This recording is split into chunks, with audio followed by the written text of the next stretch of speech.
On en est convaincu dans le milieu scientifique comme dans le monde du fitness, on perd du poids lorsque l'on mange moins de calories que l'on en dépense. De nombreuses études ont confirmé cette théorie, que les scientifiques appellent la balance énergétique, source. Mais devrions-nous vraiment nous concentrer sur les calories? Dans cet article, je vous livre 5 raisons pour lesquelles compter les calories n'est pas toujours utile. Voici ce que vous apprendrez: pourquoi les calories ne sont qu'un aspect de la perte de poids, pourquoi compter les calories est trompeur pour vous et votre santé, les différents types de calories et leurs 2 effets importants, comment vous pouvez maigrir plus vite en absorbant autant ou même plus de calories. Comment les produits hypocaloriques peuvent vous faire prendre du poids, parfois même plus, les produits riches en calories, compter les calories, le saint graal de la perte de poids. Certains gourous des régimes affirment que le nombre de calories n'a rien à voir avec le surpoids. Il s'agit d'une affirmation absurde que je ne ferai pas moi-même. Des études montrent clairement que si vous consommez trop de calories, votre poids, source, et votre IMC, source, augmente même proportionnellement à l'apport calorique, comme le montre ce graphique. Mais alors, pour maigrir, il suffit de manger moins de calories? Eh bien, ce n'est pas si simple. Selon moi, tout diététicien qui vous dit, pour maigrir, consommer moins de calories, n'a pas tout compris. Certaines personnes s'acharnent à compter les calories alors que celles-ci ne sont qu'un aspect de la perte de poids. Compter les calories peut être trompeur et se transformer en obsession, une pratique qui conduit à bien des tentatives de perte de poids ratées. C'est pourquoi je vous donne 5 raisons de ne pas compter ses calories journalières pour maigrir. 5 inconvénients à compter les calories. Inconvénient numéro 1, compter les calories est trompeur pour vous et votre santé. Imaginez que le calcul de votre métabolisme de base révèle que vous avez besoin de 2000 kcal par jour. Dans ce cas, vous pourriez consommer les aliments et les boissons suivants: 4 sandwichs, 500 calories, une portion de frites mayonnaise, 600 calories, une portion de ragoût, 500 calories, un sachet de chips, 200 calories, 2 verres de soda, 200 calories, ou, encore mieux, un pizza, 1000 calories, une portion de frites mayonnaise, 600 calories, un sachet de chips, 200 calories, 2 verres de soda, 200 calories, ou tout simplement, 2 pizzas, 2000 calories. Je pense que vous voyez où est le problème: manger 2 pizzas par jour nuirait à votre bien-être. Vous vous sentiriez léthargique et vous seriez plus sujet aux maladies. Si vous ne faites que compter les calories, vous négligez les aliments sains et nutritifs, riches en vitamines et en minéraux. Les produits du type pizza, soda, chips, etc. contiennent peu de nutriments, c'est pourquoi on les appelle souvent des calories vides. Les plats congelés contiennent en moyenne 8% de calories en plus que ce qui est indiqué sur l'emballage source. Il est fort probable que cela s'applique à bien d'autres produits hors du congélateur. D'un point de vue marketing, on préfère indiquer un nombre de calories plus bas. On constate la même chose dans les restaurants. La même étude montre que dans les restaurants, le nombre de calories est plus élevé de 18% en moyenne que la valeur indiquée. Tout cela est légal parce qu'il est permis d'indiquer sur les emballages des valeurs approximatives que l'on appelle tolérances. Pour les glucides, les sucres, les protéines et les fibres, on peut ainsi faire figurer les valeurs suivantes. Source: plus petit que 10 grammes pour 100 grammes, plus ou moins 2 grammes, 10 à 40 grammes pour 100 grammes, plus ou moins 20% plus grand que 40 grammes pour 100 grammes, plus ou moins 8 grammes. Exemple: Il pourra par exemple soustraire 10% et afficher 18 grammes de sucre pour 100 grammes. C'est tout de suite un peu plus attrayant. En résumé, les calories ne disent rien sur la qualité de la nourriture. Vous limiter à compter les calories vous fait courir le risque de carence en nutriments essentiels. Inconvénient numéro 2, toutes les calories ne se valent pas. 1. D'un point de vue biologique, examiné au microscope, une calorie est une calorie. Mais c'est oublier que les calories n'ont pas toutes le même effet sur le corps et ignorer la façon dont le corps convertit les calories en énergie, source. Les calories que l'on consomme peuvent être issues des 3 macronutriments, lesquels n'ont pas tous la même densité calorique. Protéines, plus ou moins 4 kcal pour 1 gramme glucides, plus ou moins 4 kcal pour 1 gramme lipides, plus ou moins 9 kcal pour 1 gramme. On pourrait penser qu'il faut manger aussi peu de lipides que possible pour perdre du poids, mais ce serait une erreur. Il faut aussi se pencher sur l'effet de chaque type de calories.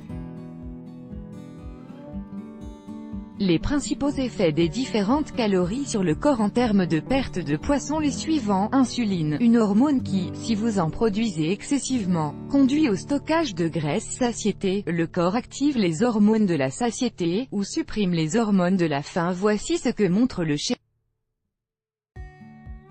Vous produisez alors de grandes quantités d'insuline, hormone de stockage des graisses, sans pour autant être rassasié. L'alimentation occidentale est toutefois composée de pas moins de 55% de glucides, source, ce qui représente un déséquilibre en micronutriments. Si l'on se tourne vers les sociétés de chasseurs-cueilleurs préhistoriques, on constate que leur consommation de glucides n'a jamais dépassé 40% de leur apport énergétique. Jetez un œil au graphique ci-dessous pour comparer les proportions de macronutriments des chasseurs-cueilleurs et des sociétés occidentales. C'est pourquoi je recommande à ceux qui veulent perdre du poids de se tourner vers un régime alimentaire pauvre en glucides.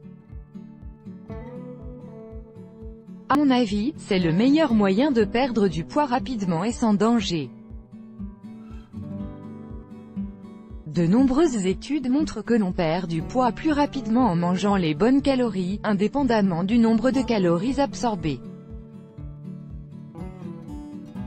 Une étude, source, a suivi des participants pendant 12 semaines. Les participants ont été soumis à l'un des 3 régimes suivants, un régime pauvre en lipides, un régime pauvre en glucides, même nombre de calories que dans le régime pauvre en lipides, un régime pauvre en glucides, 300 calories de plus par jour que dans le régime pauvre en lipides. En voici les résultats. Pour certains, la théorie de la balance énergétique est sacrée. Selon cette théorie, balance énergétique négative, déficit calorique, vous dépensez plus de calories que vous n'en consommez égale vous perdez du poids. Balance énergétique positive, surplus calorique, vous mangez plus de calories que vous n'en dépensez égale vous prenez du poids. Le problème est que cette théorie envisage le corps comme une simple calculatrice. D'un point de vue purement logique, le corps ne peut pas se limiter à un simple calcul calories entrées, calories sorties. Il est insensé de réduire le corps à une simple calculatrice à calories. En résumé, le type de calories, qualité, est peut-être plus important que le nombre de calories, quantité, car toutes les calories n'ont pas le même effet sur le corps. Inconvénient numéro 3, les produits hypocaloriques sont dangereux. Si vous voulez mon avis, les produits hypocaloriques, tels que les produits allégés, constituent le meilleur stratagème de marketing du XXIe siècle. Vous commencez par montrer que le surpoids s'explique en grande partie par le nombre de calories à travers de nombreuses études scientifiques. Vous créez ainsi l'idée que manger moins de calories conduit à une perte de poids. Ensuite, vous proposez des produits hypocaloriques que les gens penseront préférables et meilleurs pour la santé. En principe, vous pouvez manger ou boire de grandes quantités de ces produits sans prendre de poids. Incroyable, non? Voici quelques faits sur les sodas light et zéro, qui ne contiennent que peu ou pas de calories. Une étude d'une durée de 14 ans a montré que le risque de diabète augmente davantage avec les sodas light qu'avec les sodas classiques au sucre, source. Cette même étude a montré que la consommation quotidienne de soda light à raison d'un verre par jour augmente le risque de diabète de 33%, source. Une autre étude a associé la consommation quotidienne de soda light à une augmentation de 67% du risque de diabète de type 2, source.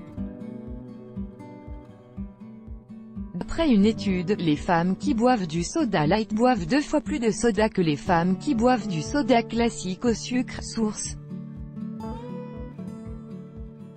Cela tient au fait que les édulcorants artificiels sont addictifs. Dans une étude effectuée sur des rats, les conséquences de la consommation d'édulcorants artificiels étaient les suivantes: les rats mangeaient plus, leur métabolisme était plus lent et leur taux de graisse corporelle avait augmenté de 14%, et ce même s'ils avaient consommé moins de calories, source. Vous n'avez donc sûrement pas besoin d'édulcorants artificiels, source. En pratique, je déconseille les édulcorants artificiels pour 4 raisons principales. On ignore les effets à long terme des édulcorants artificiels. Pratiquement toutes les études sur les édulcorants artificiels sont sponsorisées par l'industrie. Il vaut mieux ne pas s'habituer à des substances aussi sucrées. Une tasse de thé vert sera toujours meilleure pour la santé qu'un verre de soda light. En bref, si vous essayez de tromper votre corps avec des produits hypocaloriques, votre corps sera plus malin. En résumé, les produits hypocaloriques constituent le meilleur stratagème de marketing du XXIe siècle. Ils ne vous feront pas nécessairement perdre de poids et les effets à long terme des édulcorants artificiels sont inconnus. Inconvénient numéro 4, le nombre de calories n'indique rien de leur absorption par le corps. Vous n'êtes pas ce que vous mangez, mais ce que vous absorbez. Les calories que vous ingérez ne sont pas toutes absorbées par votre corps. Certaines calories ne peuvent pas être digérées et sont éliminées par les selles. Par exemple, une étude montre que si vous consommez 170 kcal d'amandes, vous absorbez seulement 129 kcal, source. Les 41 kcal restantes, 24% du total, ne sont pas utilisées et sont éliminées par les selles. Vous brûlez également une partie de votre nourriture pour digérer celle-ci. C'est ce qu'on appelle l'effet thermique des aliments. Votre corps utilise une partie des calories pour traiter la nourriture, sans que vous n'ayez rien à faire. Le nombre de calories que l'on brûle pour la digestion dépend de ce que l'on mange. Par exemple, les aliments riches en fibres demandent généralement plus d'énergie que les aliments à faible teneur en fibres, car la décomposition des fibres est un processus exigeant pour le corps. Parmi les aliments riches en fibres, on retrouve les produits suivants: fruits, légumes, céréales complètes, farine d'avoine, quinoa, etc., fruits à coque et graines. À cela s'ajoute que les fibres rassasient plus rapidement et vous conduisent à manger moins, source.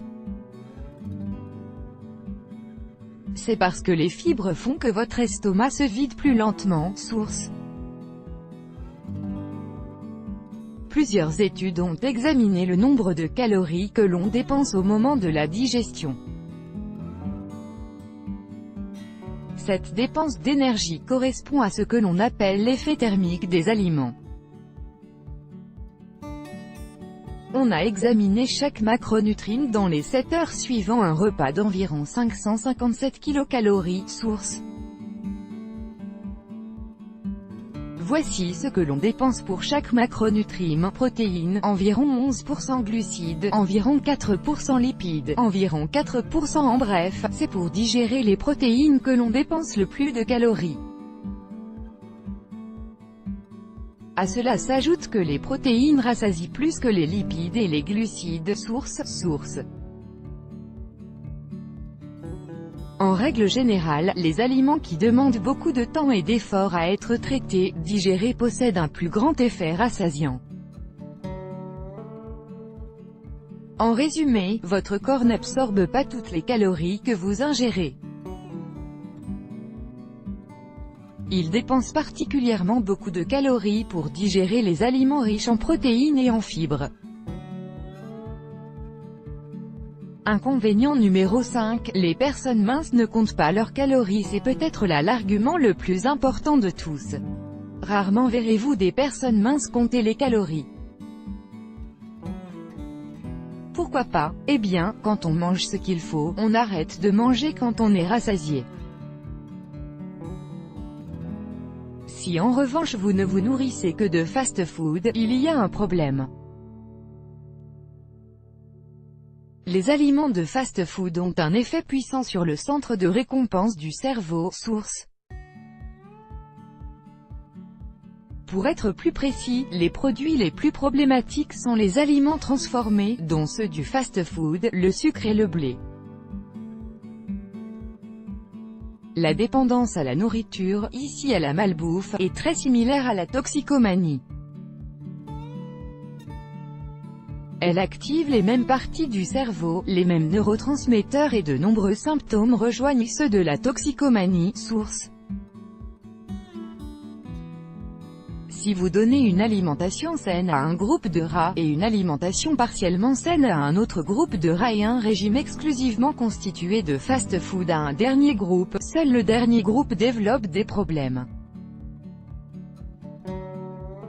Les rats qui ne mangent que du fast-food en veulent de plus en plus, source. Ce à quoi les chaînes de restauration rapide répondent en rendant les portions de plus en plus grandes.